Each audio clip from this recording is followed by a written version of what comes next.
Our next story involves the Dutch government, and the British must watch it. The Dutch were among the first colonizers from Europe, and unlike the Brits, they're making amends. They're returning some 500 looted artifacts. These were looted from their former colonies, in this case, Indonesia and Sri Lanka. And these are priceless pieces of heritage. Some of them have been in Dutch possession for centuries. They were looted by soldiers and eventually made their way to museums. Finally, some of them are going home. And the key word here is some. Reports say that Dutch state, the state alone, possesses about 300,000 artifacts, 3 lakh. Right now, the country is returning just 484 of them. That's barely a drop in the ocean, a small step forward, long overdue, but forward nonetheless. So first, let's look at what's being returned. Indonesia will get back its so-called Lombok treasure. This includes precious stones, gold and silver jewelry. They were looted from a royal palace in the island of Lombok near Bali. Other objects include statues, a dagger, and even some modern art. These will be formally handed over to the Indonesian government on Monday. As for Sri Lanka, it's getting back just 6 objects, but one among them is quite explosive, pardon the pun. This is the cannon of Kandy. The ceremonial weapon is made of bronze, silver and gold inlaid with rubies. It was a gift for the king of Kandy in the 1740s, but the Dutch looted it around 1765. And then it made its way to the National Museum of the Netherlands in the year 1800. It's been on display there ever since. Now, after more than 2 centuries, the cannon will return to Sri Lanka. And you may be wondering, what brought this on? Why is the Netherlands suddenly giving back this loot? Well, the government is acting on the advice of an advisory committee. It released a report in the year 2020. It said all looted objects should be returned unconditionally. The report rightly called the Dutch colonial collections loot. It said the government should recognize the injustice and display willingness to make amends. Now, 3 years later, the Dutch government has started to act. Again, better late than never. And the Netherlands is not alone. A host of European nations have been coming to terms with their dark colonial past, like Germany, Belgium and France. They've all started returning some looted artifacts. It began with French President Emmanuel Macron. In 2017, he called for the return of the loot. And since then, many have followed suit. But guess who hasn't? The UK. Britain is refusing to budge. They were the biggest looters. They have the greatest collection of colonial loot and they don't want to give it up. Because if they do, they'll have to empty their legendary loot box. They call it the British Museum. They don't want to empty it. Not even the son of former colonial subjects, Rishi Sunak. He's the Prime Minister. A few months ago, Sunak said, and I'm quoting, "Our galleries and museums are funded by taxpayers because they are a huge asset to this country. We share their treasures with the world and the world comes to the UK to see them. The collection of the British Museum is protected by law and we have no plans to change it." So he's hiding behind the British Museum Act. It's a law that prevents the museum from returning any of its collections permanently. A rather convenient law made by the Brits to serve British interests. So while the rest of Europe sprouts a conscience, the UK still wants to brazen it out. We keep talking about de-dollarization. The name explains the concept. You take the dollar from the global economy. But what comes after that? Ideally, other currencies grow in stature. Like a multipolar world, it becomes a multi-currency market. The Indian rupee is trying to do that. It's a heavyweight in most of South Asia, but beyond that, the rupee doesn't have much influence. The Indian rupee makes up just 1.6% of global trade. There is a growing chorus to expand that. Last year, the State Bank of India made the first pitch. It said, it's time to internationalize the rupee. Now, a panel of the Reserve Bank of India has done the same. It has given recommendations on how to internationalize the rupee. So let's look at 3 important questions. When does a currency become international? How can the rupee achieve it? And what are the challenges? An international currency is like a popular teenager in school. You're in high demand. Consider the US dollar or the euro. Most countries use these currencies to trade. They also hold them in their reserves. So demand is key. When your currency has widespread demand, you can say it's international. Question number 2, how can the rupee achieve it? The RBI panel has suggested short-term and long-term policies. In the short term, the policy sounds quite simple. Use more rupees to trade. Maybe start with India's neighbours who already use the currency. Bhutan and Nepal use the rupee as a designated foreign currency. Sri Lanka did the same in 2022. So the idea is to use more rupees in regional trade. But the long-term solution is more complicated, like allowing Indian banks to open offshore branches, or harmonizing India's tax regimes, or using the RTGS for international transactions. You may have heard of it, RTGS. It transfers money from one account to another in real time. But one policy suggestion stands out, including the rupee in the special drawing rights basket, the SDR, special drawing rights. Quick side note, the SDR is the reserve held by the International Monetary Fund.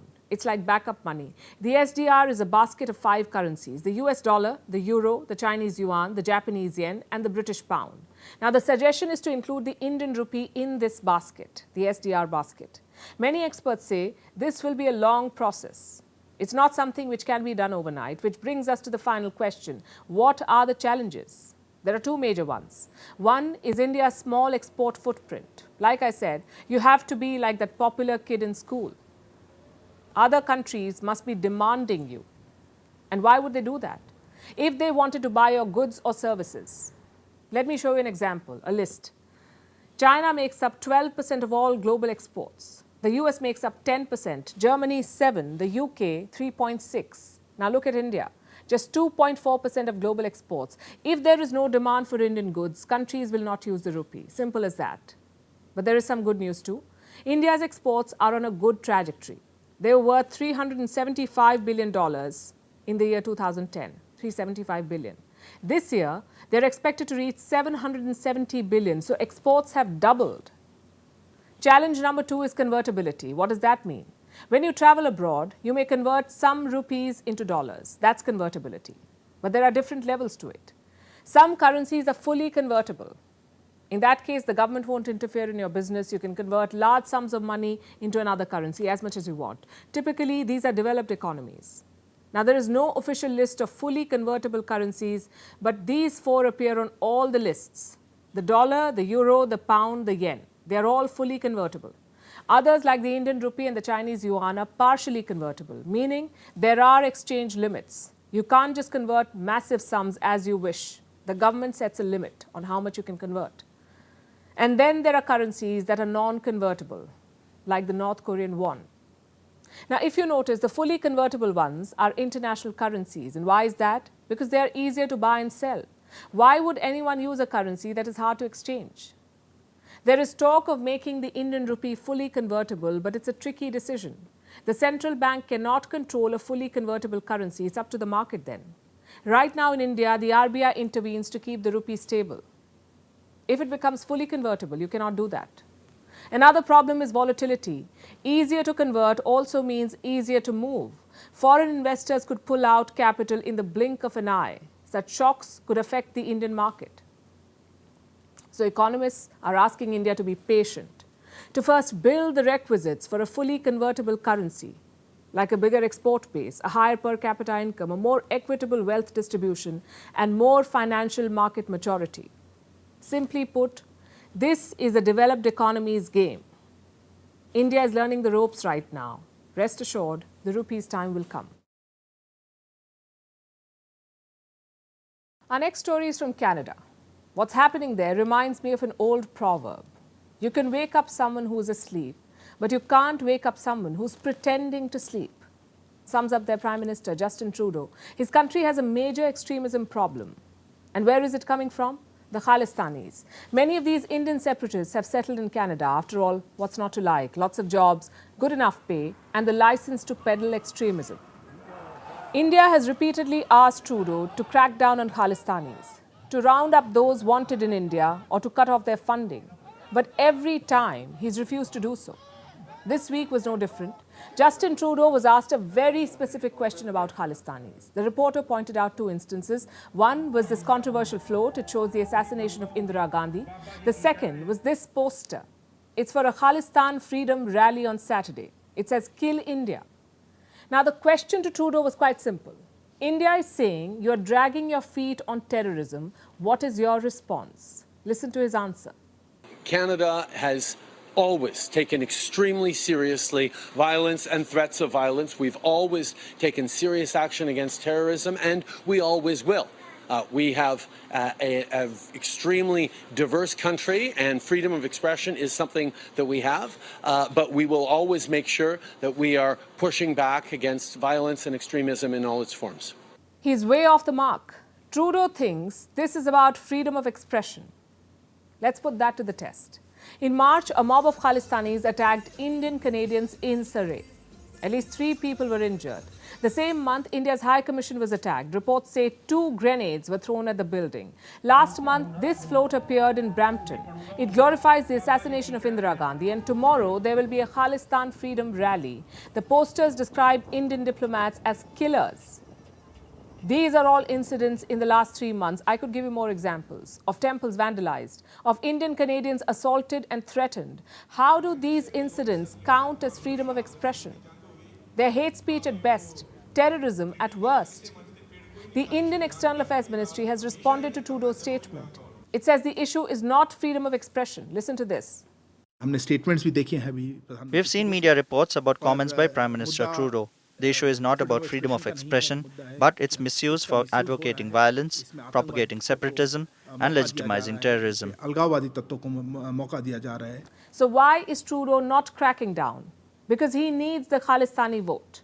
Trudeau's party does not have outright majority in Canada's parliament. They are part of a coalition. Guess who else is part of that same coalition? Jagmeet Singh and the New Democratic Party. Now, Jagmeet Singh is a Khalistani sympathizer. He has supported the call for a Khalistani referendum. So the issue is not really freedom of expression. The issue is vote bank politics. Plus, it's not like Justin Trudeau hates cracking down. When it concerns him, Trudeau is more than willing. And I'll show you 2 instances. Last year, a man in Ontario was sentenced to 2 months of house arrest. His crime? He carried a poster that showed a hangman with Justin Trudeau. Another person was given 90 days of house arrest and 12 months of probation. And what did he do? He threw stones at Justin Trudeau's house. Now, we're not saying these are small crimes. We are saying Khalistanis are doing far worse. You're putting people in jail for posters that threaten Trudeau, but a float that glorifies an Indian leader's assassination is freedom of speech. You're arresting protesters who throw stones, but throwing grenades and storming high commissions is freedom of expression. This double standard will not serve Canada well. It's almost like a well-planned campaign. They're commenting on India's internal matters, they're accusing India of meddling in Canadian affairs, and they're also protecting and bolstering Khalistanis. So at what point does India say, enough is enough? Many would say years ago. Now to West Asia, where tensions are flaring in the Persian Gulf. It started on the 5th of July. That's when Iran tried to seize 2 oil tankers. And this is where it happened, in the Strait of Hormuz. We'll tell you more about the location later, but first a rundown of what happened. The first vessel was a Marshall Islands flagged oil tanker. It was going through the Strait of Hormuz, heading for the Arabian Sea. That's when an Iranian Navy vessel approached it. It's not clear why this Iranian vessel was there or why it tried to seize the tanker, but this continued until the US Navy intervened. The Iranians left only after a US Navy destroyer arrived. It was the USS McFall. Then 3 hours later, the second incident took place. This time, the target was a different oil tanker. It was called the Richmond Voyager. This tanker, too, was heading for the Arabian Sea. An Iranian ship approached it. The tanker issued a distress call. The same US Navy destroyer, USS McFall, received this call, so it set sail towards the area. But as the Americans got closer, the Iranians opened fire. They targeted the tanker. No one was injured. It hit the side of the ship. And as soon as the US Navy arrived, the Iranians backed off again. So these are 2 incidents. 2 incidents where the US Navy intervened. It says it prevented Iran from capturing these oil tankers. And what does Iran say? It says it was operating on a court order. And that a court ordered them to seize the second tanker, the Richmond Voyager. Apparently, it had collided with an Iranian vessel, so the court told them to capture it. What about the first incident, though? No word on that. Which brings us to where all of this is happening, the Strait of Hormuz. Let's pull up the map for you. You see the Persian Gulf on one side and the Gulf of Oman on the other. In the middle is the Strait of Hormuz. It's the choke point between Iran and Oman, a 39-kilometer strait connecting the two. This is the world's most important oil passageway. 1/5 of all global oil shipments pass through the Strait of Hormuz. In 2019, it was 17.4 million barrels of oil per day. I'm sure it has gone up since then. So this strait is critical to oil trade. And Iran's actions will raise tensions here. Though this is not the first such instance. Such interceptions began in 2018 after the US walked out of the Iran nuclear deal. Tehran launched a series of attacks. The targets were the ships in these strategic Gulf waters. And why are they doing it again? You see, we're just a week away from the 8th anniversary of the Iran nuclear deal. Reports say Iran and the US are talking again, not directly, but through mediators.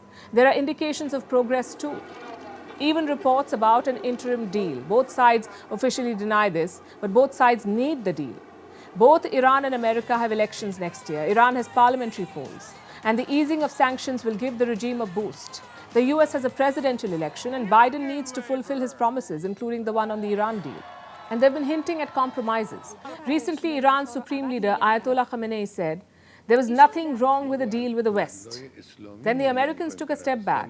They supported a transaction waiver. This allowed Iraq to transfer $2.7 billion of its debt to Iranian banks. So an interim deal could very much be in the works, in which case Iran's action in the Gulf of Oman could just be posturing, perhaps their way of trying to force America's hand. Up next, artificial intelligence taking over our jobs and maybe our planet too. But that's old news. What happens when AI infiltrates your faith too? When it takes over from priests? It's not a hypothetical situation. It's already happened. ChatGPT has just entered the realm of rituals. It has officiated a wedding. This was in the US state of Colorado, where a state where it's legal to get married without an officiant. So what's next? An AI priest in your temple? Perhaps that and more. Our next report tells you. For those of you who aren't married yet, what do you picture when you think of your wedding day? Your near and dear ones gathered to celebrate the momentous occasion? A memorable venue all decked up for the festivities? But do you picture a robot taking stage to conduct the ceremony? Not really, right? Well, but that's just what happened in Colorado. ChatGPT helped join a couple in holy matrimony. The AI chatbot was the officiant at a wedding. Now you may wonder, just how did a program manage that? Through speakers, of course. ChatGPT's text was read aloud through a different app.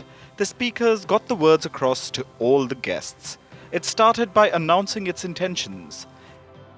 It said, as the AI officiant for Reese Allison Winch and Dayton Truitt's wedding, I will focus on celebrating their unique journey of love and unity, highlighting the remarkable merging of human connection and technological innovation. It really was a remarkable merging of human connection and technological innovation. ChatGPT read out passages from scripture and interpretations of love and marriage. And this entire ceremony took place without a priest present. So those of you who want to avoid high fees for a human officiant, take note. Of course, an AI officiated wedding might not be for you. You may want a more human touch for your own special day. And you may not mind shelling out for a flesh and blood member of the clergy to be present. But you cannot deny that this was an innovative use for AI. That the technology is making its way into every part of our lives. Here's another example of the future of AI. As helpers in care homes for the elderly. Again, you may wonder how AI could possibly look after our aging citizens. But besides the physical help, what else do people need? Companionship, perhaps? And AI could potentially make for the perfect companion, because it never gets bored or tired of listening to your stories. It's willing to play the millionth game of chess or bingo with you, because unlike humans, it has endless patience. That's what Nadia Magnanath Thalmann, the professor who helped make the AI robot Nadine, says. The robot expert from the University of Geneva says that robots could in fact prove to be more effective than human caregivers. Hear it from the horse's mouth. Are you a robot or a human? I am a robot. I have a human-like physical appearance, but I am not a human. I believe that robots can be a great asset in providing care and assistance to vulnerable people. They can provide companionship, help with daily tasks, and provide emotional support. However, I think it is important to ensure that robots are used responsibly and with respect for the individuals they are helping. Now, Nadine has been around for years, but last week she got an upgrade. GPT-3, a version of ChatGPT, was added to her software, and Professor Thalmann says this has improved Nadine's interaction and conversation skills. And this was just after GPT-3. Now GPT-4 is out, and who knows how soon we'll get GPT-5 and beyond. These robots are likely to get much smarter in the near future. So don't be surprised if all the next generation's big days, from birth to weddings to even death, involve an AI companion. Our next story is about a public health threat. Alzheimer's disease, it robs people of their memories. It's the most common form of dementia. It's an umbrella of diseases which affect our memory, thinking, and the ability to perform daily activities. As we speak, more than 55 million people around the world have dementia, and almost 70% of these cases are Alzheimer's. It's a devastating disease. It has no cure. But for the first time ever, there is a drug that can modestly slow down the disease. As with most new drugs, it has triggered both hope and controversy. Here's more. Alzheimer's is a memory-robbing disease. There are still a lot of unknowns about it. So it can seem frightening, mysterious, and daunting, not just to those it preys on, but also to the people who witness a loved one's decline. It can be heartbreaking. But now there is a glimmer of hope, thanks to a new drug called Leqembi that has got a go-ahead in the US. In a first, the medicine slows down Alzheimer's, only modestly, but even that's something, because Alzheimer's doesn't have a cure. Thus far, we've had no treatments that slowed down or prevented the progression of Alzheimer's disease. What we've had is symptomatic drugs that they help with some of the clinical symptoms of Alzheimer's disease, but they do nothing to slow down the basic disease progression, the underlying pathology. So how does Leqembi work?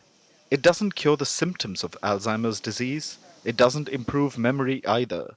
It simply buys the patient some more time. It slows down cognitive decline by 27% over the span of 18 months.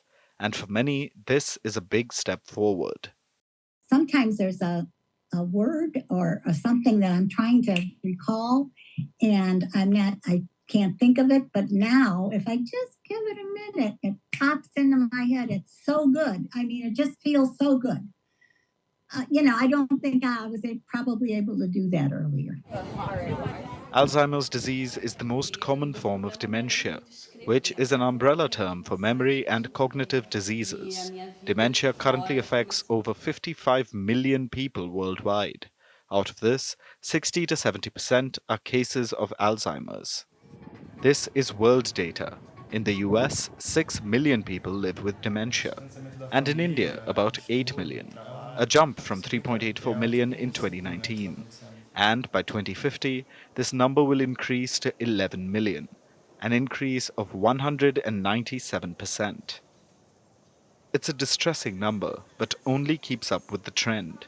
Between 2019 and 2050, globally the cases of dementia are expected to surge by 166%, and India's anticipated dementia burden is less than other South Asian nations, such as Bangladesh with 254%, Bhutan with 351%, and Pakistan with 261%.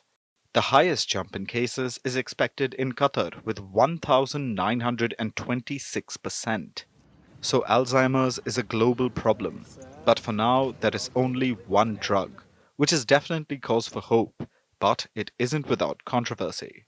For starters, this drug has been approved in the US, so it'll take time to reach other parts of the world. Many say it'll have difficulty reaching even the Americans who need it, because it costs $26,500 annually, and it won't benefit people with more advanced forms of the disease. Most of all, it comes with a number of risky side effects, like brain swelling or bleeding. Now, this is a new drug. It holds promise. It comes with complications, and it's not even a cure. Medical science has a long way to go because the global population is aging fast, and Alzheimer's is a reality the world needs to brace for.